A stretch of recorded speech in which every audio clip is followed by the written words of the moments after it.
রূপপুর পারমাণবিক বিদ্যুৎ কেন্দ্রের জ্বালানি লোডিং কার্যক্রম উদ্বোধন আজ। দীর্ঘ এক দশকের প্রস্তুতি, অবকাঠামো নির্মাণ ও জটিল কারিগরি সক্ষমতা অর্জনের পর অবশেষে পরমাণু বিদ্যুৎ উৎপাদনের যুগে প্রবেশ করতে যাচ্ছে বাংলাদেশ। আজ মঙ্গলবার দেশের প্রথম পারমাণবিক বিদ্যুৎ কেন্দ্র রূপপুর প্রথম ইউনিটে শুরু হচ্ছে জ্বালানির লোডিং কার্যক্রম। গত 16 এপ্রিল বাংলাদেশ পরমাণু শক্তি নিয়ন্ত্রণ কর্তৃপক্ষ থেকে কমিশনিং লাইসেন্স পাওয়ার পর সব প্রস্তুতি সম্পন্ন করে বিকেলে আনুষ্ঠানিকভাবে এই কার্যক্রম শুরু করা হবে।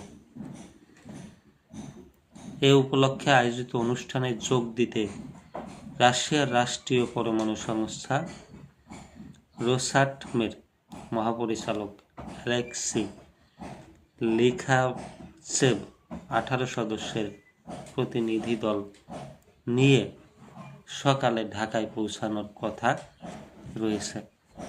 সরকারি সূত্র জানায়, তিনি ঢাকায় প্রধানমন্ত্রী তারেক রহমানের সঙ্গে সাক্ষাৎ শেষে হেলিকপ্টারে করে রূপপুর প্রকল্প এলাকায় যাবেন। অনুষ্ঠানে বিজ্ঞান ও প্রযুক্তি মন্ত্রী ফকির মাহবুব আনাম সহ রাশিয়ার সংশ্লিষ্ট মন্ত্রী ও উচ্চ পর্যায়ের প্রতিনিধিরা উপস্থিত থেকে জ্বালানির লোডিং কার্যক্রমের উদ্বোধন করবেন। আন্তর্জাতিক নিরাপত্তা নির্দেশনা ও কারিগরি শর্ত পূরণে বিলম্বের কারণে এর আগে কয়েকবার সময় নির্ধারণ করেও জ্বালানি লোডিং শুরু করা যায়নি। তবে সব বাধা কাটিয়ে এখন সম্পূর্ণ প্রস্তুত রূপপুরের প্রথম ইউনিট।